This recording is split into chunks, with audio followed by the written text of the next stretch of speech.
Well, the pressure can be on when it comes to interviewing for anywhere from your first job all the way up to your dream job. Yeah, so how do you keep your cool in front of a potential employer? Let's check in with an expert. We want to welcome in career transition specialist Lorraine Beeman. Lorraine, good morning. Good to see you. Good morning. Thank you for having me. You are so welcome. So, first of all, what is it about the job interview that makes people so nervous in the first place? I think it's fear. I think it's fear that they won't know how to answer a question, fear that the employer may not like them, or fear that if they get the job, they're not going to be successful. And so if that's your issue, figure out what you're afraid of, and then we can work around that. So what are some keys to successful interviews? What do you suggest? Well, first of all, preparation. You want to, instead of being afraid of what kind of questions you're going to be asked, develop a list of questions that you think you'll be asked. There's generic questions like, tell me about yourself. What's your greatest weakness? What's your salary expectation that almost everybody gets asked? Mm-hmm.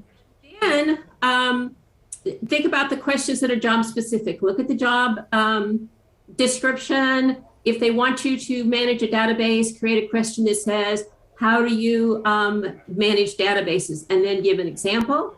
And then be very prepared for the question, do you have any questions for us? Because you want to ask questions that reflect back on you. Like, if I was offered this position, what would you like me to accomplish in the first 30 days? Prepare them, practice, and practice out loud. That will give you that confidence that when you're asked a question, you don't have to think about the answer. It's just going to come to you naturally. Muscle memory. That's great. Those are great. Exactly. Muscle memory.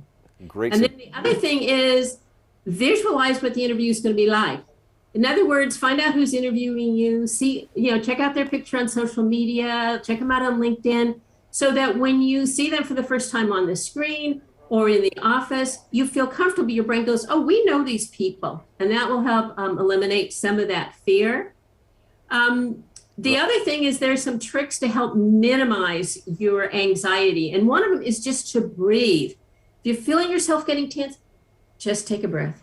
And here's a secret that I share, and until somebody tries it, they go, oh, that's kind of crazy. But we all have a superhero in our mind. Mm-hmm.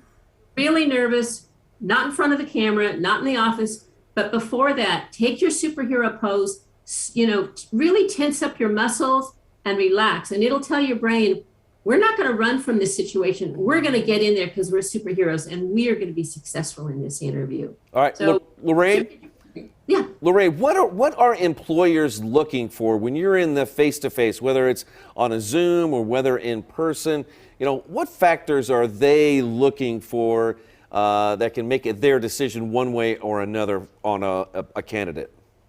That is a great question. And I want people to know that when they're invited for an interview, the assumption is they have the skills. What an interviewer is looking for is, can you do that job here? So how do we get people to know that we can do the job? First thing is appearance. When you appear on screen, be dressed as you would be to perform that job. And smile. When we smile, people feel comfortable around us. And then as you start to have the conversation with the employer, try to reflect their voice. Now that sounds like, oh, how can I do that? We do it all the time. If you're speaking to a friend that's soft-spoken, you lower your voice. If somebody's got a big voice, you raise your voice to match them. So because you're confident in your answers, you can start focusing on responding, listening to their voice. Then we get to the dreaded question at the end of the interview that's, do you have any questions for me? Should we ask questions then? Or should we say, no, I think everything sounds great? How do you handle that? Oh, absolutely. You must ask questions because it is your opportunity to just send the message, I am ready to go to work for you. So a really good question is, if I was offered this position, what would you want me to accomplish in the first 30 days? And they're going to come back with an answer, and you're going to be able to say, oh, I can see myself doing that, or this is the approach. And your goal during the interview is to make the interviewer feel so comfortable, like, oh, my goodness, they've just got to call you and say, show up for work on Monday morning, because you know what you're going to do, and you're really interested in the company. All right. Lorraine, good to chat with you, and some great ideas for those who are looking for a job, whether it's going to be an in-person interview or Zoom interview. So good stuff, Lorraine. We'll check back with you a little bit later. Thank you so much.